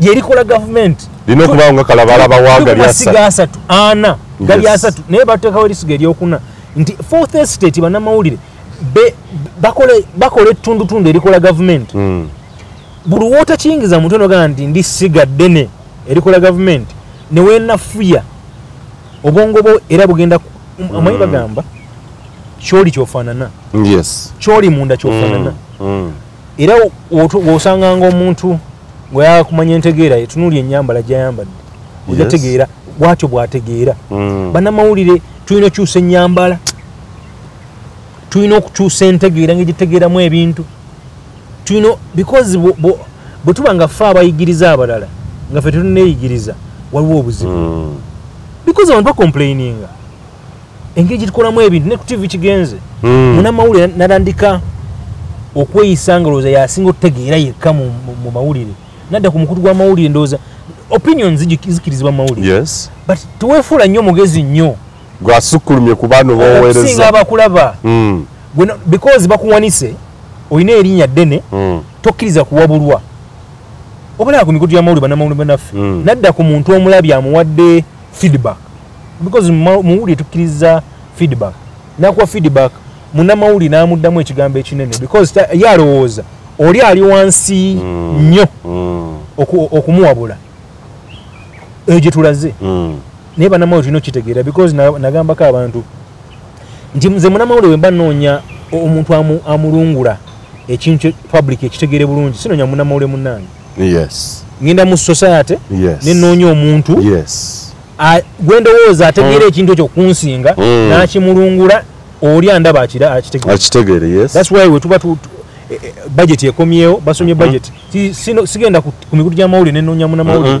tumulungule ensonga noonyayo omuntu ategeera ebyenfuna n'amulungula ensonga omulabi akole ki kitegeeza nange sitegeera olumu nenoonya ategeera amulungula ensonga omulabi akole ki ategeere kati fe obuzibu bwe tulina twetadde mu nsonga ya sigamba nti tetugitegeera naye si buli nsonga nti tugitegeera era abo abantu abatulaba abo mulimu abantu abasinga otegeera ffe Bale Francis era tusomesa tugamba nti bw'oba oli ku mukutu gw'amawulire ng'otudde bwoti manya nti mu audience gy'oweereza mulimu baprofesa mulimu abantu abategeera bagenda okukulayo bati nga n'ebyoyogera bagenda nga noboono yasomerawa so buli bw'otakiteeka mu mutwe nti wali omuntu akusinga okutegeera ate nga babaayo bayitirivu omuntu asinga okutegeera mu audience bwe neweefuula nti buli kimu okikomentingako n'obalengeza amawulire gaba gabula kankuzze wano eno ku bye tukola tukyali ku mulamu amazima abiri ku mainstream ne ku YouTube tujja kwejjayo tetujja kwejjayo ffenna kuba tusavinga abantu era tuweereza abantu amawulire abantu balowooza amawulire g'abannamawulire naye gaabwe g'abantu the public is interest era tusigning up promissory note nga tuvudde mu institutions oba wanti tugenda kuweereza abantu okubasomesa okubayigiza n'okukola kutya have we been to that task era mu myaka gyonna gy'obadde mawulire olaba eggwanga ddala kituufu tuli empagi tusooka okweyimirirwako ne tugamba nti ffe empagi ey'okuna mu Uganda nzo beera convinced nti yes we are the fourth estate. Yes we are because woba naffe abakyali ku abakyalina ensa mukulu w'amala gwe omukubbo okyayimiridde ku nnono y'amawulire amawulire bw'oba ogatunudde bulungi g'amaanyi nnyo kyova olaba n'abakulembeze abali ku top bageetaaga nti tasobola kukola kintu nga tewali munnamawulire. President Museveni tasobola kugenda wantu nga mukolo gwa public nga tewali kamera, era ayinza n'okwebuuza kamera ziriwa, kyova ayina ne unit namba ya bannamawulire basaasaanya kyaba ayogedde. So amawulire makulu era wakyaliyo bannaffe bangi, kyova nze njala nnyo NTV tevanga ku mulamwa. NTV ye TV gyotamala gazanyirako, tosobola togizanyirako, ogenda ku mpewo olina ebintu, waliwo abantu abakuteekateeka okwogera byoyogera. Teri muntu ajjaawo n'awa birowoozo bye n'akirako n'ava wuwe n'agamba ngenda kwogera kino. Olina abantu abakuteekateeka nga n'onagenda ku mpewo nti kino kyogere kino tokyogera. Obuzibu obujjidde bubuno nti amawulire ekifuuse ekintu ekyangu okukola. Nti omuntu kasaayi edda twalabanga ne bakameraman obamanyi abakubanga ebifaananyi ebyala abakola ku vidiyo abakola embaga. Kati abo baavaayo mu mbaga ne bajja mu mawulire. Kati okujja kwa YouTube buli omu alowooza asobola okukola buli kimu. Essimu eno mu mawulire tugiyita yalinga yali second television. No, yali secondary screen. Ngeno yeringa TV eyokubiri. Ne kati ekyuse yayisa TV eri gituma primary. Kati eno primary nti setana kuligenda zemala n'emyezi eri ngasabye TV. TV eba ku simu. So buli kimu ekikolebwa kati tuli ku mutimbagano generation ekyuse. Buli omu asobola okukozesa essimu yeeno n'afukola TV. N'agituula n'ayinza ogiyita sempeebwa TV. Nga talina agiwandiisizza, talina amubuuzizza nti ani yakuwadde eri erinnya, because edda nga you have to preserve your name. Ne bafuna license. Ne kati alina afuna license, buli omu ewuwe buli nju erina TV. Nina simu yange nguza iPhone yange miliyoni 2 ate newandiise. Watukawo n'anyiiga landlord amusumbe ng'amussaako nti landlord wange akoze bw'ati program ewedde. Buli akunyeze omusooko tebikyali byagundi nateekayo buli asobola okustreaminga live. Omanyi TV eziri okwo TV nyingi. So kati tutuusaawo nti naawo bannamawulire abakugu tukompitinga n'abannamawulire abatali bakugu. Tulina kye community journalism. It is allowed because batuwa amawulire balina otegeera. That's why ne ku media tubasomesa how capturing amawulire, okuyamba bannamawulire ofuna amawulire amatuufu, in that nabo bafunamu. Naye you'll find nti kati ne sempeebwa omubuzi wa boda boda yatandika channel naye abuuza ebibuuzo. Budget obegenda kusomebwa akwata simu n'agenda kuwa boda boda mulanga budget ogyogerako ki ate babadde embozo bamanyi teri agenda muganda. Kati abo now kati community eri confused between a journalist and someone who has a phone. Okay, a journalist and a cameraman, because kanchogere bwentu cameraman yabo tebasoma mawulire. Ne kati fenja oyo tino take off abasoma mawulire ngomwala kyokola olina okwawukana ne ba YouTubers abatasoma mawulire. Nti ebintu bye bikole mu mawulire olina okuba ne script nga tonagenda ku kamera. Olina okweteekateeka n'onoonyereza nga byoyogera facts. Nga gwogenda okyaza wano wayogera ekyobulimba oli mu position omugamba nti ekyo kikyamu wetondere ku kamera kubanga according to the constitution tekikkirizibwa. Bano ba YouTubers tebabigendamu. Yawandula muliro n'amukyaza si munnamawulire anyumirwa. But munnamawulire tulina okubeera because ensi ekyuse naffe tuyingiddeeyo. Lwaki the citizen journalism is taking over ate by the way it impactful singa mainstream nowadays. For instance jakuwa ebyokulabirako ebiwera story ya Entebbe airport. Amazima mainstream media twasoka nitugezaako ntukyaza Vianney Rujabani tubage there is extortion what and what here. Social media only TikTok neretawo change within a week. Wait kirungi nnyo but ekikufuula munnamawulire to go beyond because TikTok bagitaddeyo gwe munnamawulire eyasoma mawulire don't report the exact TikTok kyegambye because kati ekikufuula mawulire nti for example nze nkifuula munnamawulire bagamba nti minister afudde. I go beyond okufa kwe. Munnamawulire you go beyond. you go an extra mile okulanga, because for example minister wafa sawa ziri sawa mwenda 5 yeah. Minister wafa ku sawa 9 TikTok ne YouTube aba bisuddeyo dda. Nze bwe nzija ku saawa emu eyakawungezi nkole emboozi emu nangirire nti minister afudde basi na kyengaseeko amakulu gaba tegaliyo gemazima kati kyalina okugatta value mu bulimi kye bagamba nti adding value addition yes. bannamawulire ekitusomesa kugatta value kijogenda okugatta kufa kwa minister going beyond announcement because abantu bategedde dda kati ekifudde omulimu gwaffe omwangu nti naffe bannamawulire tujja ku TV naffe netulangirira ekintu kyekimu. That's why abantu twafuuka abantu abalina okubika yes. tulinga ba-announcer bana b'ebizindaalo ku kyalo ono afudde banemuje tukole bulungi bwansi nekiggwawo nti nawe mainstream media soma mawulire bw'ojja no-announcing ne minister abadde akola afudde n'okomaawo omuntu tafuna na reason kukulaba enkya. Do you think mainstream ekyakola journalism ekyakola nnyo era ekyali ya mugaso munene naye omugaso ogwo gujja kubeerawo nga ffe tukola ekyatonde lwaki journalism yatondebwawo. Okay. Leka ntwale ku society okay kyetupassivingamu ekyo ebisinga bibadde wadressingako tuyina association ya Uganda Journalists Association wujja yes. Do you think for the years gye tubadde nayo why have we failed? Kuba sijja kugamba nti ddala ekituufu tukola watano asinza kubuuza kibuzo nti do you think why have we consistently failed to distinguish ourselves okwawukana ku citizen journalism oba okubeera nga tweyawulidde ddala okubeera very strong pillar eyinza okubeera nga eyimirizaawo eggwanga. Yensonga ki neesoboddeyo okwesimbawo ku bwa vice president Buganda Wujja. Okay. Nalabye lisiti yafulumye tewali yanneesimbyeko. Simanyi lwaki bannamawulire baaganye okuvaayo okwesimba. Oba ologerawo bannange. Yengomereka ennaku zino. Moze nasuubidde naawe ojja okuvuganye naye nagenze okulaba ku lisiti nga sikulabako. Naye oli unopposed kuba vice president. Naye ekyo si kyekikulu. Yes. Nze lwaki njagala okwesimbawo oba okusaavinga mu Wujja. Bannansi tebamanyi Wujja. Naye Wujja yes. kibiina ekitaba bannamawulire.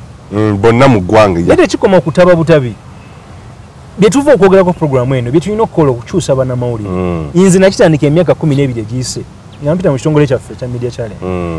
Impact gyenkoze nze newenfiira wano impact gyenkoze mmala bumazi ogifiiringa nti ddala kituufu society because waliwo abaana bayise emikono gyaffe ng'era bakyusa look at Mulodokai Mordecai Mulisa ebbanga etyabadde mu mawulire yes yakyuka yakola impact ye wadde yagenda ne kati ne waba akola olaba nga ayinimu bonnamawulire ayawukana kuba balala alina skill y'amawulire nze kyendowooza nze ndowooza Wujja eri beyond ffe okweyagaliza ebifo tulina okutandika debates bannamawulire bannaffe okutandika naffe bannamawulire munda tulina okwetereza kyemmanyi nkiyigirize Moses kyamanyi nkiyige naye ffe obuzibu twasibawo twalookinga tetuyiga kasova ku university nga okuyiga ogamba nti kuwe bannamawulire nga tuyita mu Wujja era nze ndaba nfunye akisa okubeera mu ofiisi eyo naye oli unopposed kati ate okyayi abakola atakyayagala sinalayira sebo abantu bayinza ogenda mu kooti ne bawakanya ekintu ekyokubeera unopposed waliwo divisions nyingi you find nti waliwo division waliwo eyabu ebiwayi yes Lubowa waliwo neya Lukundo nti you find nti bonna tebakwatagana but you find nti Lukundo ne Mathias ekirubirwa kyabwe kyekimu. So over the years mu mirembe gy'abatamala emirundi Joshua Sempa and Joshua Chalimpa baali ba president ba Wujja naye tewali kyamaanyi kyaliwo. I believe nti tulina okozesa Wujja okusakira Wujja ne bannamawulire bannaffe mu misomo egy'enjawulo. Tulina okusomesa bannamawulire bannaffe tulina okufuna emisomo gya mindset nkulu mu field yonna. Olaba ebitongole ebyenjawulo nga olaba Uganda eyaba lawyer like Uganda Law Society. Yes, oh my God. Egata bannamateeka naye n'amateeka wakola ensobi bamusamoninga. By the way, very strong and violent. Munnamawulire wakola ensobi yonna ani amusamoninga ng'oggyeko media house tewali. So I think Wujja erina okubeera mu position esamoninga emikutu gy'amawulire. Tuwulira emikutu mingi nga tegisasulwa bannamawulire naye teri abagambako. Tulina okufuna empowerment, tulina okukolagana ne gavumenti etuwa amaanyi agasamoninga abo abatukozesa abatasasula. Okimanyi wakyabe bannamawulire abasasulwa nusu 700 1,000 pasitore nga munnamawulire gwe atulaba nga ali eyo gwe awuliza amawulire amalungi nogaa nti manya munnamawulire akoze emboozi ng'emboozi gy'onyumiddwa ya nusu 1,000. That means munnamawulire oyo alina okukola emboozi wiiki alina okuweza nusu omutwalo gumu wiiki afuna nusu 700 naye ku 1,000 olwo tebamuwa transport tebamuwa kyankya tebamuwa mmere alina otambulako n'agenda n'atambula kyova osanga munnamawulire wadde luli nabakubye nti twambala bubi naye nga munnamawulire atambudde nga tomunenya okuva ekawempe paka ku Serena ofuna amawulire ne bagenda muwa nusu 1,000 kuba tomunenya nyambala alina abaana aweerera naye abatukozesa tebakifaako bo bagamba kasita nfuna sente takifaako asasulwa nusu 1,000. Ani atwogerera Wujja Alan Sempala ono Sempala Robert Sempala HRN agezezaako naye tasobola kikola yekka. Wujja ekitaba bannamawulire ekibiina kirina ofuna omuzinzi kirina ofuna amaanyi okwogerera bannamawulire tebanafuna ddoboozi. Eddoboozi eyo tulina obbawa empowerment tulina obbawa workshops tubasomese kyemmanyi mpita abantu ab'enjawulo basomese naddala mu Buganda wano because media houses ezisinga obungi ziri mu Buganda wano era zezikola impact zezi kasita zizinazuukuka n'emikutu emirala gy'amawulire gijja goberera n'obuzibu bwe tufunye Wujja nafu nnyo tetunafuna ddoboozi bannamawulire tebannatufiiringa Lukunda alina byakoze naye yeetaaga obuyambi twetaaga okuwulizinganya n'okugattibwa like tulina okwegatta nti Lubawa bw'aba asikaze eno ne Lukundo nga zeeri tetugenda kola ki tetusobola kukwatagana kyekyesoloza disunity waliwo abamu abajja attributing to the infiltration mzeyo olumu agiyita kawuuku misimanyi cause ng'ani atuyingirira oyo state of course buli state teri state etalina influence mu bintu byonna nti nawe n'oba president nga waliwo ekitongole kyolaba ekirya ngaolaba bino zino gundi obwegasi obwegasi obwabanga waawe bebityo nga olaba banyankole kwetaalana banolaba bugisu cooperatives biki government bwerabanga zina influence naye yeetaaga okubeera part because ye government Wujja bwebanga government buli omu yeeyagaliza government bwebeerabanga erina kyeyagala okufunamu erina okuinfluencinga ne opposition bwebeerowooza esookozesa Wujja esobola ogiinfluencinga n'egiyingiramu n'egikozesa kyeyagala kugamba ensi bweri ebyenfuna buli omu alina okufuna waafunira so oyinza obutaginenya but kitwala leadership okusigala ku nnono n'ebyo byewasuubiza bannamawulire nga bakulonda nti njagala bayirawo omubiri ng'omukulu omu yatusuubiza otuyirawo omubiri yeeyirawo omubiri n'ayiwawo n'olubuta yalya n'okunywa n'anywa ne mawulire yatusuubiza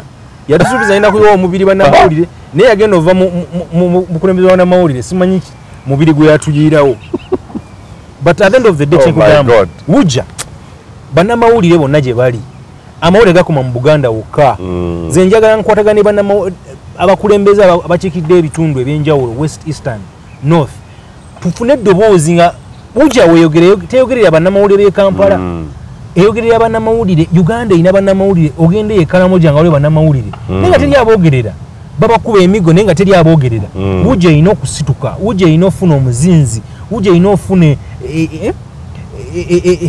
amaanyi ago bannamawulire bagiwulire tutandike okuboogerera tulabe nga embeera zikyuka ensasula embi like ensasula ekyali mbi ddala njogedde ku nusu 1,000 kiruma nfuna n'amaziga agagaka nga nyakaaba n'oddira munno n'omuwa nusu 1,000 naye nga gwe ofuna akalango ka miliyoni 2 tolina nansonyi zizza sente mu newsroom nga newsroom yeekola sente kiba kibi nnyo era kya nnaku nnyo era nkowola gavumenti etukwatizeeko mu nsonga zino waliwo amateeka ensasula weteekera erya gundi wage bill ya bakuwa mukuru yagano disainingira ndoza zensonga ezo tulina okukulembeza minimum wage bill minimum wage bill buli muntu yenna ng'oggyeko ne bannamawulire n'abantu bonna basasula ekiso ekigwanidde tosobola kuba munno nusu 10.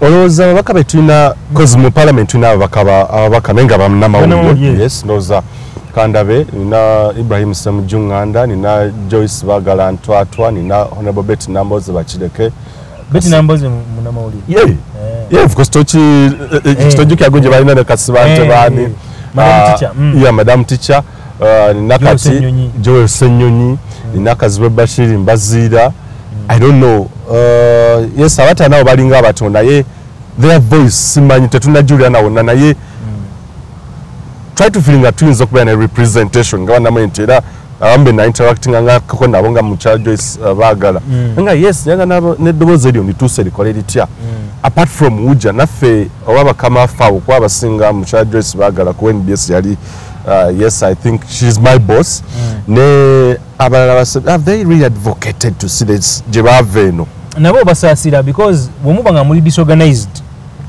okay Uja ebaddemu disorganization nga saa ginenza bakulembeze balimu but ne bannamawulire ffennyini tetujagadde nnyo because ogenda mu registration gye tulina bannamawulire bameka abasasula subscription every year nga osanga nga bannamawulire tusukka mu mitwalo 2 naye ng'oyinza osanga bannamawulire 3 bebasasula era ngono wasasula omwaka guno olutasasula ekibiina tekirina gye kijja ssente but at the end of the day tulina okubeera organized okufuna abantu abali organized because at the end of the day abantu abo nabo baagala nnyo abantu bali organized because bw'oba organized you attract people nti bw'oba oli disorganized you distract people okitegeera so nze kyembadde ngamba nti at the end of the day tulina okubeera organized ujja alina okubeera organized to attract people and influenced people like abayinza okutuinfluencinga tufunemu ebintu ebitugasa oza transformation yeye n'abawera how long can it take because labye banji abazenga ba advocating for a transformation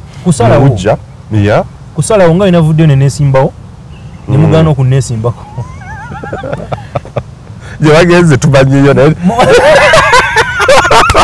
Moses buwono obere kiringa ggwanga lino omukozi mu yagamba nti abateetaba mu kulonda yes basalawo kinene yes bakulembeza ababi nti bwotalonda that means osazeewo omukulembeza omubi akufuge yo bosazeewo nti tosobola kubeera mu kamooli nti uja tugende because nze I believe everyone ayina ettaffaali yanza okugatta kuuja ne tukyusa ekibiina ky'abannamawulire kino ne kyeyagaza bino byonna byetwogerako ensasula embi bannamawulire abakola ebitasaana ku mpewo abavudde ku mulamwa nabayitako ba cheerleaders cheerleaders tuli bakubi banduulu buli wettakola gwaffe eggwanga tuba tuliza mabega yes wetatandika kwogera ku bintu bantu bye batusuubira kwogerako ne tudda ku birala ne tudda ku omwana Mulodokai yawedde ku nsonga ya yono omwana omuto ya kabaka mwanga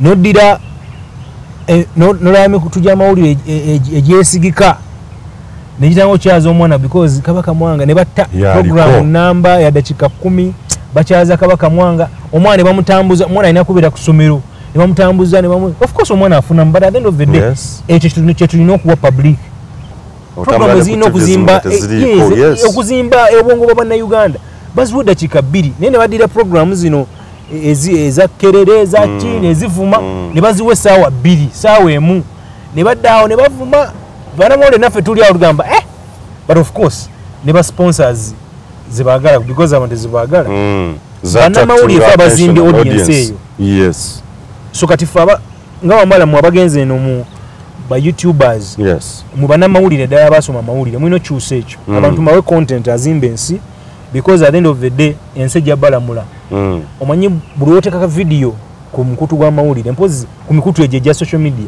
tekalivaawo myaka bukadde kyova waliwo buklipu obwagenda ku mikutu egyo oba obwe bwaliko akatambi kasogenda ku lutambi myaka 10 nga weekali bakalikodinga so abaana bali kujajinga nti taata waffe bino bya wange ensi Kikyoleta ku table eri bannamawulire beyond transforming yes the institution as Wuja. Beyond that, kikyoleta ku table kyoga nti yes the future of journalism at least ejja kubeera ntangavu mu maaso. Experience gye mbadde nayo mu myaka 12 nkuzze n'ekitongole kya Media Challenge Initiative. Tugase tafaali ddene ku mawulire nga nkugambye nti 70% abaana bali buli media house gy'olaba mulimu omwana ayise mu Media Challenge atali omu abatali babiri. Ne tukyusa n'ebyensomesa department y'amawulire ku universities batandise okudda ku practicals theory bamukoze eki tusomesa ensonga gye bayita solution journalism. Solution journalism eyo etandise okugenda bannamawulire abapya their solution like bali nnyo mu solution si bizibu bwakubawo ekizibu amaliza leo solution. Nze ndowooza experience gye mbadde naye eyo gye ndi nayo mu Media Challenge I think Wuja erina tappinga mu experience eyo ne resources for example in terms of funds mobilization. Wuja yeetaaga sente era abalina sente egyo gizebali NGOs nyingi ezandika oza sempala azijjawa challenge ayina ba donors ayina baki I think ba donors gye bali abayinza otuwa sente ezinzo training abannamawulire ezinzo okuongezayo bannamawulire okusoma scholarships gye ziri we have to tap into those opportunities gye ziri embassies zino ziraba zina scholarships naye bw'obanga leader tolaze bannamawulire opportunities tojja zifuna. So nze ndowooza ndeeta experience mu resource fundraising and mobilization then the leadership because Media Challenge nga omukulembeze nyizeemu bingi at the end of the day nina experience gye ndeeta ku Wuja ne contacts zange zenfunye ebbanga lyembadde mu NGO world ebbanga emyaka 12 ng'okola ekintu kyekimu I think buli omu yandyetaaza okutapinga mu experience okutunulira obuzibu endaba bw'oyinza okubeera ng'osanga simanyi bw'ogenda overcoming eki welfare of the journalists.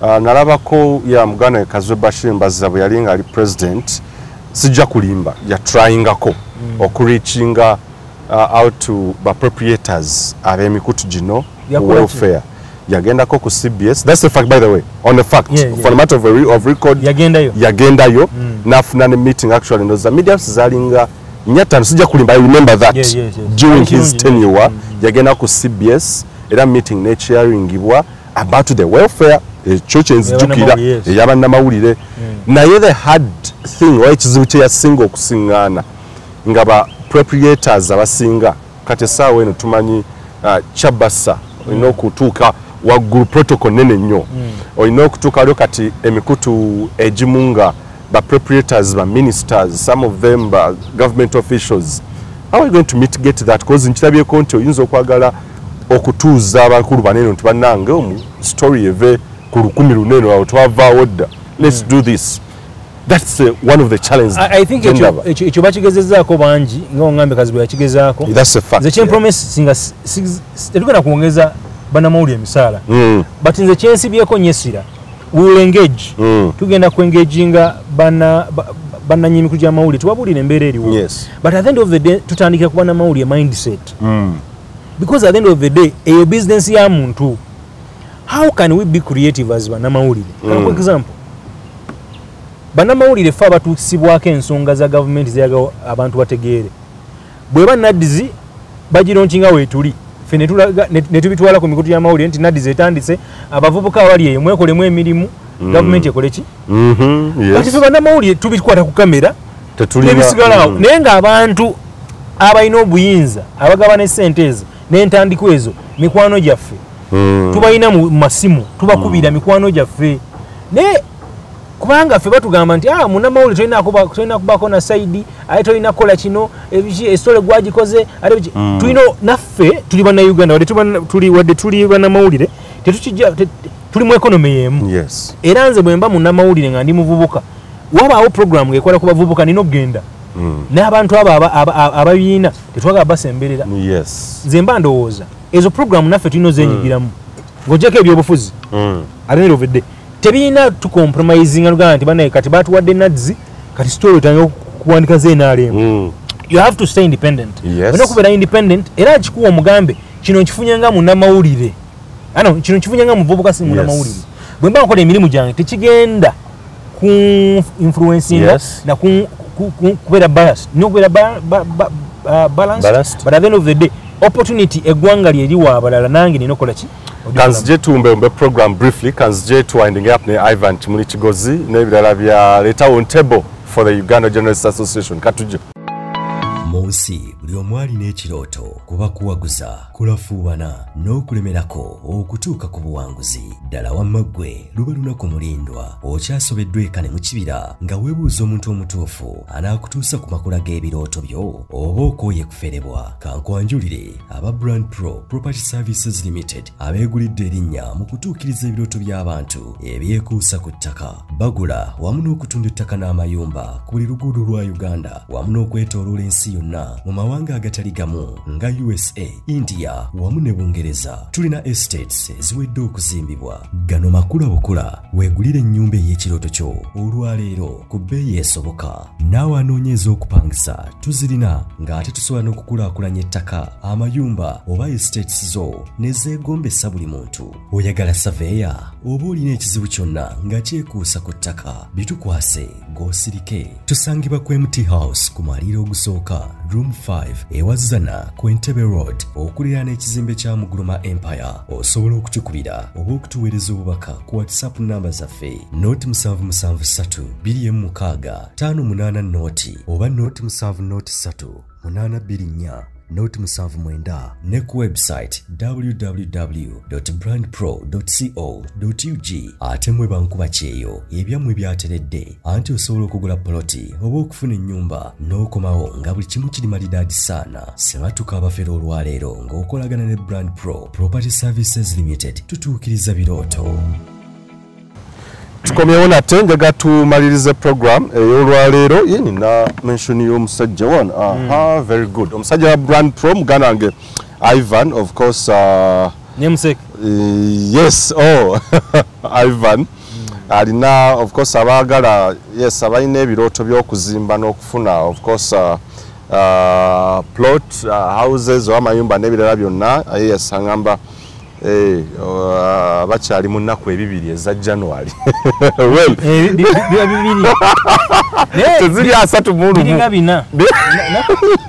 So brief Brand Pro atupalinga us up omusajja oyo ateekamu ensimbi oba weetaaze ennyumba oba poloti oba ttaka mu bitundu yangambye Kisaasi, Kyanja, Najjeera, Kungu, Buwaate, Kira, Gayaza n'awalala wonna osobola okubeera nga omutukya ku nnamba z'essimu ezo.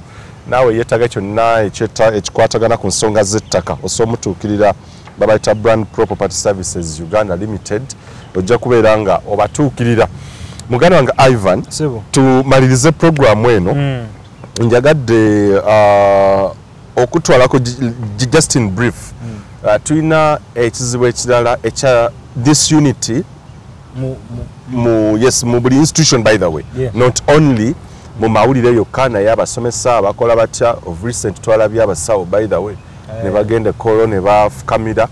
Waliwo ekiwandiiko kye nalabye ekiyitira ku mikutu gya social media from Uja nga kiraga nti President Museveni like directing nze tugende Kyambogo simanyi asinkana abavubuka over ensonga alabe engeri tusobola okulaakulana n'okukola kutya. Do you think this is a good move? Abambalaba it's politics abamba kitwala bulala nnyo ne bakomekeza nti kiyinza okuba nga mu engeri kiyinza okutta n'omulimu gwaffe n'oku abamu okutuuka okubeera nga omupiira bagukubira sayidi eri. Zezo opportunities mbadde nkugambako naye ebigendererwa bikyuka nti ekigendererwa nze okugenda wa President Museveni sigenda for example nze president wa ggwanga bwegulira tokijjaawo era mu byobufuzi gyebiri because tulina kubeerako na side. Yes, you're right. Naye ba opportunity ngeri genuine okuva eri mu government siginako buzibu. Yes, okay. Naye bwebanga egendeddemu ku compromise mu Luganda kyeki nzinza kinyolo ekyokugjawo oba obwesiga oba okujungulula okusaabulula kugamba okusaabulula omulimu gwo nti tubayise muleme kwogera ku kino. Yes. Eyo bankyamu. Naye weba opportunity because sinagenda mu buyinza obukulembeze obwawujja obuliko bwe bwaki organizings bwe kibanga ekigendererwa kyabwe kyakukyusa bulamu bwa bannamawulire genuinely sikinako buzibu okay but at the end of the day jukira public etulaba publicly divided that is the truth nti waba opposition waliwo abenaale yes tebalina tulabanga ffe abagenze okusabiriza ne batulabe nga ffe abagenze yes mu nkola ey'okulaakulana so nandirowoozeza sikinako buzibu but at the end of the day tulina okusigala nga tuli independent naye at the end of the day opportunities eziri mu ggwanga naffe tulina ozenjoyinga okay nga tetulinaako oludda opposition emagere wabayo opportunity nga Bobi Wine we need to go asazeewo ayagala kulaakulanya bannamawulire ayina abasakidde okuva mu bitundu mikwano gye okuva ebweru ng'ensonga si yakuffe kudda ku saidi oba tukole mawulire gokka opportunity eyo bannamawulire balina ogigendamu kyekimu ne ku gavumenti naye obuzibu bujja ffe bannamawulire ate tufuka bannabyabufuzi naffe wovewe owa Museveni owa President Museveni ate nojja n'ovuma emagere wova emagere naawe novayo n'emessage evuma ki so tubeere soba otunabeera soba n'ensi ejja tulaba nga tuli soba tuli bannamawulire ate bannayuganda nabo abalina okweyagalira mu birabo bweguba muti gwa muyembe tegulondawo nti gwe oli munnabyabufuzi tojja kugulyako oma abunogako luno eggwanga gavumenti muti gwa muyembe kangeze opposition ayeyagalira mu nsi ye bwagenda emulaga alina okufuna service ng'omuntu omulala bwalina ogifuna tolina mulabanga munnabyabufuzi ate awakanya gavumenti naffe wetuli opportunities wetubanga nads erina ogasa bwemanza ava ekibuga erina okungasa sinagamba nti ate nze ndi munnamawulire abewange ab'ekibuga ekalokola tebalina kufuna ku gavumenti no tulina okubeera soba tulina okuvaawo ensi ezaakulaakulana bwe zibanga zituuse wano wetuli ne bannamawulire babalabanga bakyekubiira naye babalabanga bannansi abaagala okola ki nina okwawula ddi wendi munnamawulire ne wendi munnayuganda because tugula ku dduuka lyerimu njagala episode eno tujja giwumbira wano olwa weather n'ekirala tulina episode endala ku media challenge initiative yes wetujja gikolera endala naye yo final remarks olwa weather tuve waneene endala tujja gikolera eri ku media challenge yo final remarks for this episode byatunabyogerera waggulu wali nze omulanga ngutwala eri bannamawulire ffenna tulina okwekolamu omulimu waliwo olugero lw'oluganda lwagamba nti nkoba za mbogo zajja zokka mu bunnya bwe tuteekwate ne tuva mu ntalo ze tulimu tulina okwebulira tulina okugaggawala